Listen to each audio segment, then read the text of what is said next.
اسلام کا آغاز سنا رہا ہوں۔ ابھی کوئی بھی مسلمان نہیں ہوا۔ جس دور کی میں بات بتا رہا ہوں بھئی سارے کافر ہیں۔ اب یہ کافر کلمہ پڑھ کے مسلمان بنیں گے، پھر نبی کی صحبت میں بیٹھ کے رضی اللہ بنیں گے۔ ابھی سارے کا سارا مکہ کافروں کا تھا، رسول تقریر کے لیے اٹھنا چاہتے۔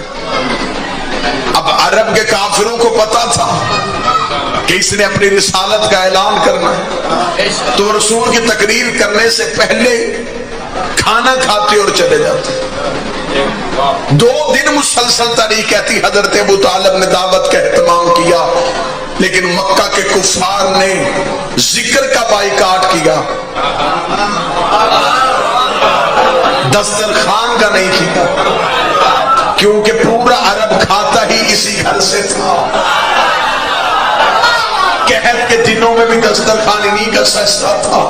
30 دن حضرت رسالت مآب نے کہا چچا ابو طالب اتنی محنت کا فائدہ تو کوئی نہیں، بات تو میری سنتا کوئی نہیں، میں تقریر کے لیے اٹھتا ہوں، یہ اٹھ کے چلے جاتے ہیں۔ حضرت ابو طالب نے مسکرا کے فرمایا آپ مجھے بتائیں آپ تقریر کرنا کب چاہتے ہیں؟ فرمایا میں چاہتا ہوں کہ آج تقریر ہو جائے۔ فرمایا پھر آج آپ تقریر کریں گے یا کوئی نہیں جائے گا؟ تاریخ کہتی ہے ننگی تلوار لے کے علی کا باپ دروازے میں کھڑا تھا، رسول تقریر کے لیے اٹھ لگے۔ ابو جہل نے ابو لہب کو دیکھا، ابو لہب نے ابو جہل کو دیکھا۔ حضرت ابو طالب قدم چلاتے چلاتے دونوں کے درمیان آ کے کھڑے ہوئے، ایک ہاتھ رکھا ابو جہل کے کاندھے پہ، دوسرا ہاتھ رکھا ابو لہب کے کاندھے پہ۔ اٹھتے ہوئے سرداروں کو علی کے باپ نے پوری طاقت کے ساتھ بٹھایا، اس وقت خاموش ہو جاؤ، یہ کہنے کے بعد نبی کے چہرے پہ نظر پڑی، پھر ابو طالب نے مسکرا کے کہا کون یا سیدی و یا مولایا، اٹھو میرا سید، اٹھو میرا مولا،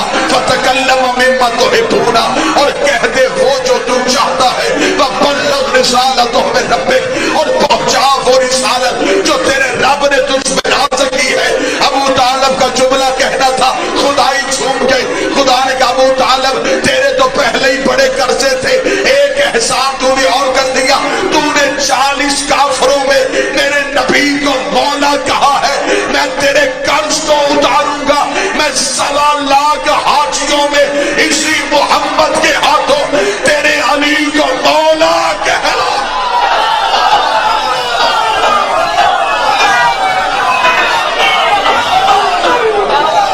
بسم اللہ۔ بادشاہ حسین آپ نے 40 کافروں میں میرے نبی کو مولا کہہ دیا، اور حضرت ابو طالب جملہ کہا کیا؟ حضرت ابو طالب نے کہا بلغ رسالتہ من ربک، پہنچا وہ رسالت۔ آج دنیا ہم سے پوچھتی ہے کہ حضرت ابو طالب نے کلمہ کب پڑھا تھا؟ جو لا الہ سے پہلے تصدیق رسالت کرے۔ ابھی مکے میں کسی نے لا الہ الا اللہ پڑھا ہی نہیں، اور ابو طالب کہہ رہے پہنچا وہ رسالت جو تیرے رب نے تجھ پہ نازل کی۔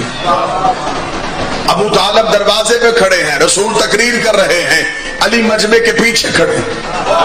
چلے میں جملہ آسان کر دیتا ہوں، مجمع کے آگے رسول ہے، پیچھے علی۔ پورے زمانے کی جہالت کو ابو طالب کے دونوں بیٹوں نے گھیرا ہوا تھا۔ اٹھتے تو آگے نبی تھا، ہٹتے تو پیچھے علی تھا۔ کافر نہ جا سکتے تھے نہ رک سکتے تھے۔ حضرت ابو طالب کے جملے کہنے تھے، رسول اٹھے، رسول نے اٹھ کہا ایھا الناس، یہ نبی کی پہلی تقریر تھی جو سلیبس کی کتابوں میں بچوں کو پڑھائی جاتی ہے۔ نبی نے کہا ایھا الناس قولوا لا الہ الا اللہ، اور انسانوں کہو اللہ ایک ہے۔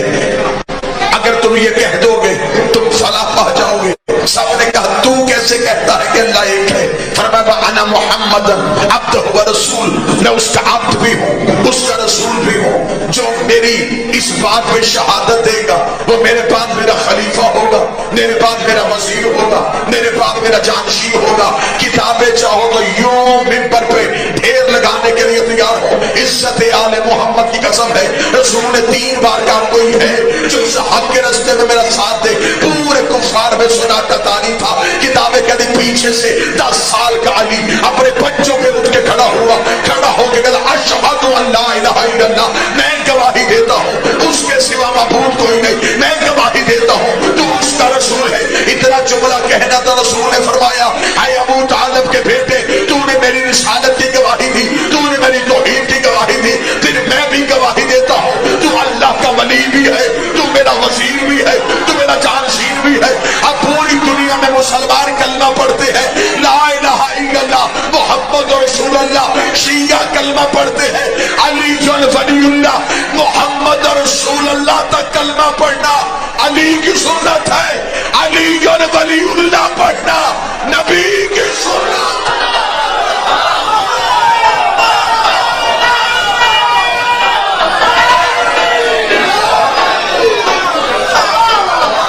میں گواہی دیتا ہوں، میں گواہی دیتا ہوں اس کے سوا معبود کوئی نہیں۔ رسول نے تقریر کی، علی نے گواہی دی۔ 40 سال تک بندے سمجھتے ہیں کہ نبی نہ تھے، 40 سال تک نبی تھے۔ اگر کہتے میں نبی ہوں تو نبوت کا گواہ لاتے کہاں سے؟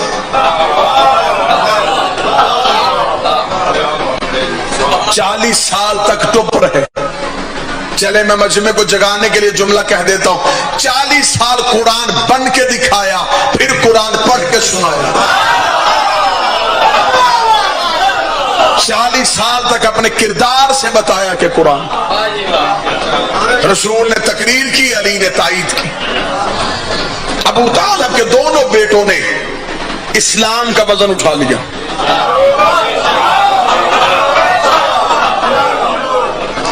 لا الہ الا اللہ محمد رسول اللہ مطمئن ہو گئے علی ولی اللہ کی وجہ سے۔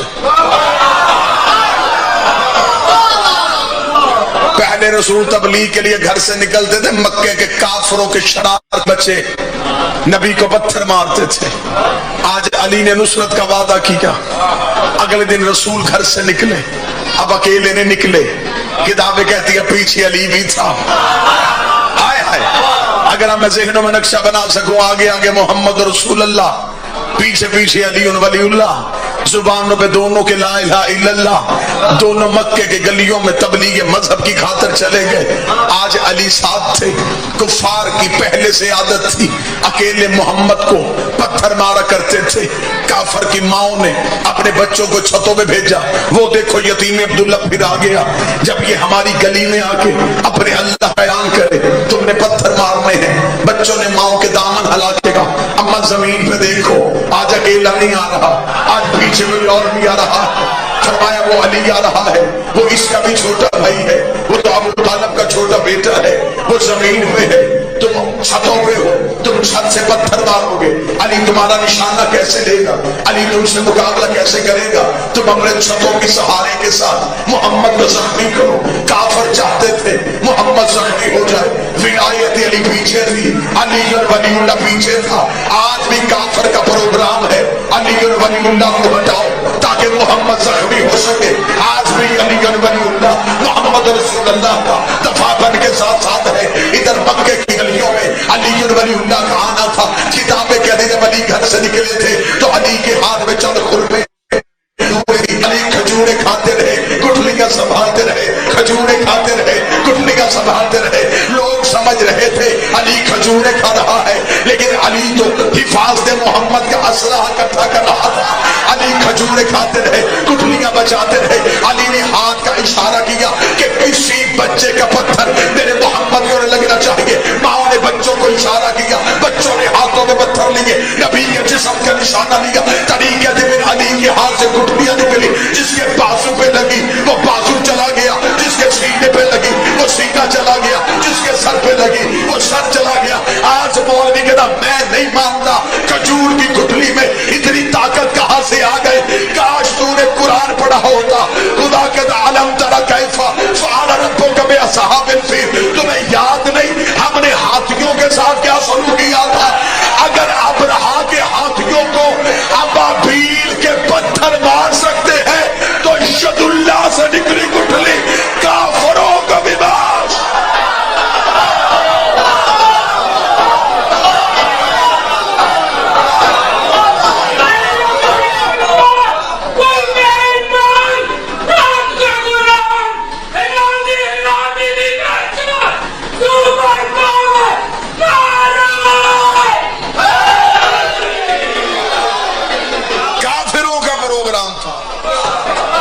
صاحبان مکمل دی.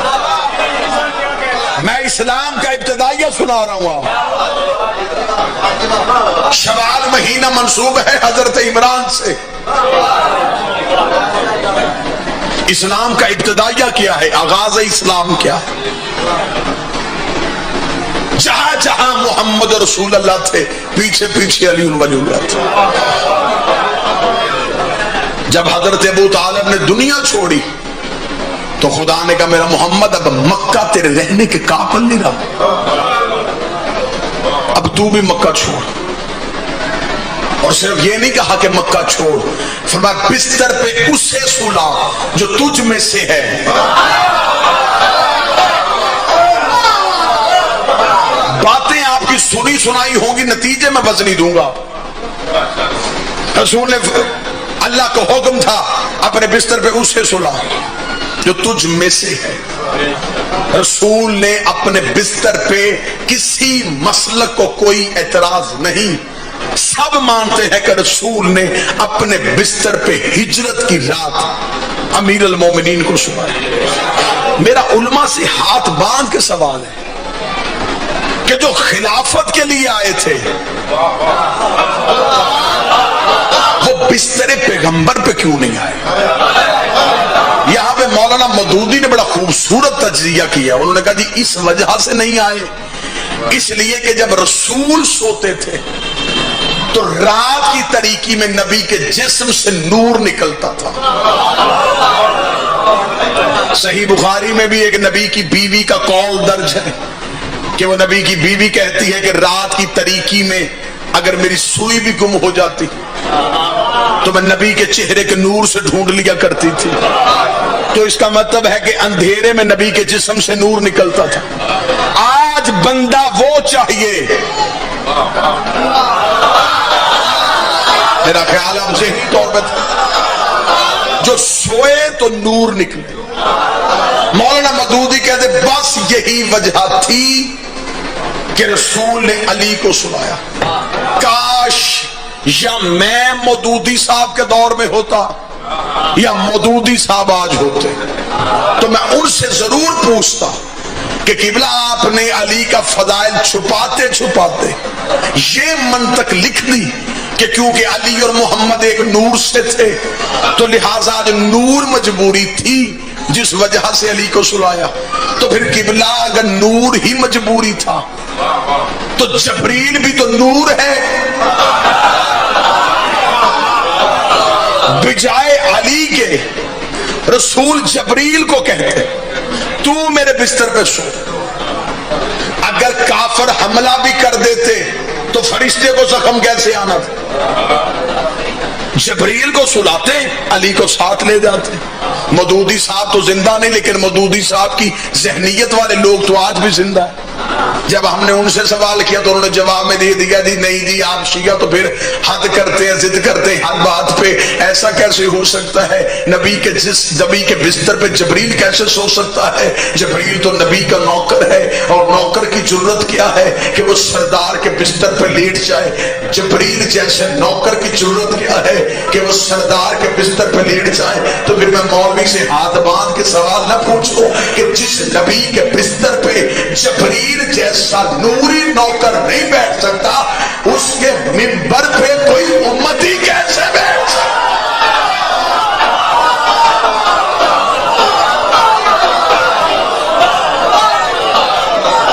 جو ایک رات کے لیے، اب اس میں جو راز تھا میں وہ راز سناؤں. علی کو سلایا کیوں تھا؟ رسول نے یہ نہیں کہا تھا کہ یا علی آج میرے بستر پہ لیٹ جا. فرمایا یا علی سو جا. حکم لیٹنے کا نہیں تھا، سونے کا تھا. یہ بات تو آپ بھی مانتے ہیں کہ لیٹنا بندے کے بس میں ہے، سونا اپنے اختیار میں ایسے تو ہو نہیں سکتا کہ سر پہ موت ہو. رسول نے یہ کہا یا علی آج میرے بستر پہ موت ہے، آپ سو جائیں. اسی جملے پہ پوری مجلس پڑھتی جائے تو میرا خیال ہے جملے میں اتنی فصاحت ہے. پہلے حصے میں اس جملے کے اطلاع ہے، دوسرے حصے میں حکم ہے. آج میرے بستر پہ موت ہے، یہ اطلاع. سو جا، یہ حکم. اب اگر علی سوئے نہ تو حکم کی تعمیل نہیں. اطلاع نبی نے دی ہے موت ہے. آخر رسول کو وجہ کیا تھی علی سلایا کیوں؟ شاید منبر سے ذاکرین نے نہ کسی نے بتایا ہو تو آج یہ نوکر یہ سعادت حاصل کر لیتا ہے کہ آخر اللہ اور محمد نے مشترکہ منصوبے کے ساتھ ہجرت کی رات بستر پہ علی کو سلایا کیوں تھا؟ اس لیے کہ اللہ نے قرآن میں دعویٰ کیا تھا اللہ لا الہ الا هو الحی القیوم لا تأخذہ سنۃ ولا نوم. اور اللہ وہ ہے جسے نیند نہیں آتی، اللہ وہ ہے جسے نیند نہیں آتی، اللہ وہ ہے جسے نیند نہیں آتی. اور علی نے سورج کی طرف دیکھ کے کہہ دیا تھا اے سورج گواہ رہنا، علی نے تجھے ابھرتے دیکھا ہے، تو نے کبھی علی کو سوتے ہوئے نہیں دیکھا. اب مجھے نہیں پتا کتنے بندے عقیدے والے بیٹھے ہیں. عرش پہ وہ نہیں سوتا تھا، فرش پہ یہ نہیں سوتا تھا. خدا نے کہا محمد ایک رات کے لیے علی سلا دے ورنہ میری لاش شریکی خطرے میں چلے گا. ایک رات کے لیے علی سلا. اگر علی نہ سویا، اگر علی نہ سویا تو عرش پہ میں لا شریک، فرش پہ یہ لا شریک. اسے کہ سو توحید بچے. اور جس کی آنکھیں بند ہونے سے توحید بچے، جسے چند لمحے آنکھیں بند کی توحید بچ گئی. مشترکہ منصوبے کے ساتھ میرے پیر کو سلایا گیا. اللہ اور نبی نے مشترکہ منصوبہ بنا کے میرا پیر سلایا. سو جا، تیرا بھی دعویٰ ہے کہ تجھے بھی نیند نہیں آتی. مطمئن ہو کے علی سو گئے. اور نبی نے اعلان کیا تھا صبح امانتیں واپس کر کے میرے پیچھے مدینہ آ جانا. اب یہ بھی سلیبس کی کتابوں میں لکھا ہے، اس کے لیے بھی مجھے کسی تبع مصر، تبع بیروت یا تبع قم کتاب کا حوالہ دینے کی ضرورت ہی نہیں. یہ تو دینیات اور اسلامیات میں لکھا ہے کہ رسول مکہ کے کفار کی امانتیں علی کے حوالے کر کے خود مدینہ چلے گئے. اب میں یہاں پہ ایک اور نتیجہ اپنے اس مجمع سے لے لیتا ہوں. آپ تھوڑا سا میرے ساتھ زحمت فرمائیں گے. امانتیں تھی کن کی؟ کافروں کی. رکھوائیں کس کے پاس تھی؟ نبی کے پاس. نبی کس سے دے کے گئے؟ علی. بہت اچھا جواب آ گیا. اس جواب کو تھوڑا دہرائیے گا تاکہ نتیجہ آسان.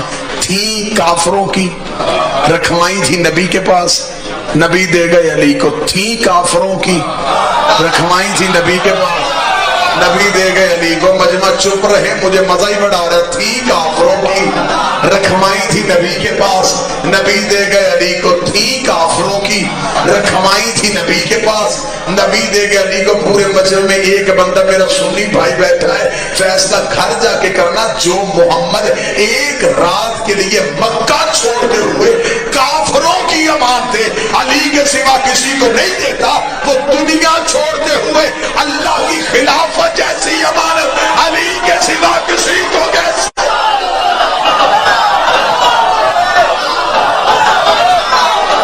جو کافروں کی امانتوں، جو کافروں کی امانتوں پہ علی کے سوا کسی پہ بھروسہ نہیں کرتا، یہ کیسے ہو سکتا ہے کہ اللہ کی امانت پاس ہو؟ قبلہ مبلغ اعظم مولانا اسماعیل علیہ مقامہ کہا کرتے تھے بڑا اچھا ہوا امانت علی کو دے گئے،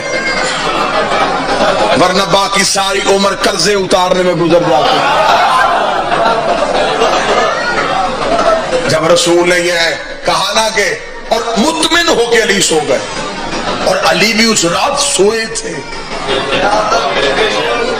میرے مالک علی نے صبح کو اٹھ کے کہا تھا جب مالک اشتر نے پوچھا تھا یا علی نیند آئی تھی اس رات؟ فرمایا جتنے سکون سے اس رات سویا. میں پھر کبھی سویا ہی نہیں. فرمایا یا علی نیند کیسے آ گئی؟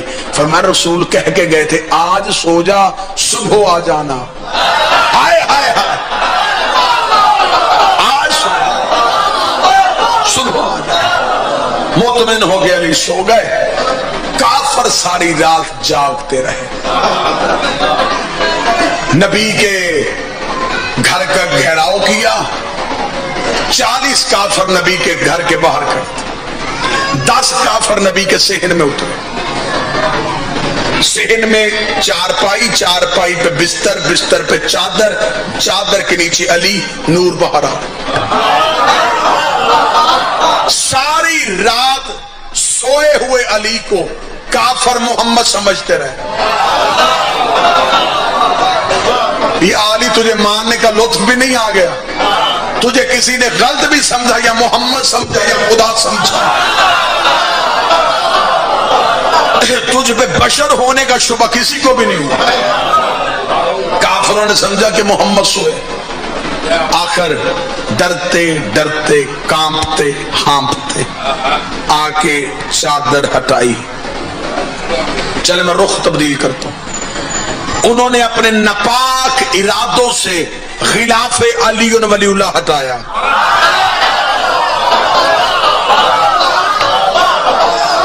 نظر پڑی اللہ کے چہرے پہ. نہیں لطف ہی نہیں لیا آپ نے لفظ. آئے تھے رحمت کو ڈھونڈنے، سامنا ہو گیا اللہ کے جلال سے. دیکھ کے کہنے لگے علی آپ محمد کہاں ہیں؟ ایک ہی جملہ مجھے تاریخ میں ملا، اس سے 1 انچ بھی آگے پیچھے کسی کو مجھے ملے تو گریبان سے پکڑ لینا. علی نے یوں چادر ہٹائی، آنکھوں پہ میرے حوالے کر کے گئے تھے. یہ روب تھا علی کا. صرف بتایا کہ میں تنہا نہیں. 40 کافروں نے دیواریں پھلانگی، سیدھے گئے ابو جہل کے ڈیرے پہ. جا کے کہنے لگے لے تو کر لے. وہ رسول چلا گیا اور پیچھے علی چھوڑ گیا. ساری رات تری کہتی ہے کہ مکے کے کافر ابو جہل کے ڈیرے پہ جا کے مشورے کرتے رہے کہ اب کیا کریں. صبح کو مکے کی گلیوں میں ایک اعلان آیا، مکے والوں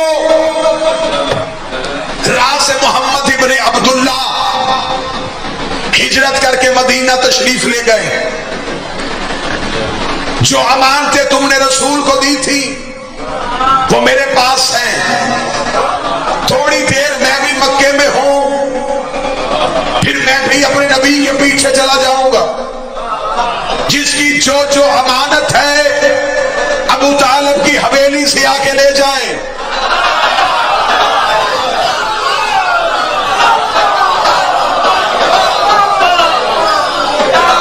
مکے کے کافروں نے اعلان ابو جہل کے ڈیرے میں بیٹھ کے سنا. ایک بوڑھا اٹھا، توجہ رکھنا سرکار، ایک بوڑھا اٹھا، اس نے کہا لے جی کام بن گیا. کوئی مشورہ مجھ سے بھی لے لیا. انہوں نے کہا بابا جی آپ آ گئے یہاں مشورہ دے. کیا مشورہ ہے؟ اس نے کہا مانتے کس کے پاس رکھوائی تھی؟ انہوں نے کہا محمد کے پاس. دے کون رہا ہے؟ اس کا نہیں. اس نے کہا کام بن گیا. جس نے 10 دیے 50 مانگو. 50 دیے 100 مانگو. دگنا مانگو. یا تو وہ دگنا دے گا، اگر نہیں دے گا تو پھر کہنا کہ ہم نے رکھوائی تھی محمد کے پاس. اس سے بولا وہ آ کے واپس کرے. یا تو اسے بلائے گا یا امانت دگنی دے گا. بابے نے مشورہ دیا. بندوں نے کہا بڑا سیانہ بابا بھائی، بڑا اچھا مشورہ دیا. جب سارے اس بابے کی تعریف کرنے لگے ابو جہل نے کہا سوچ کے جانا وہ علی ہے.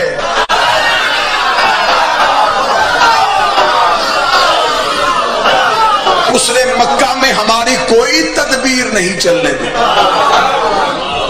یہ تاریخ پڑھ رہا ہوں میں آپ کے ساتھ. انہوں نے کہا جی کچھ نہ کچھ تو کرنا ہے، آخر کسی نہ کسی طریقے سے تو ان دونوں بھائیوں کا رستہ روکنا.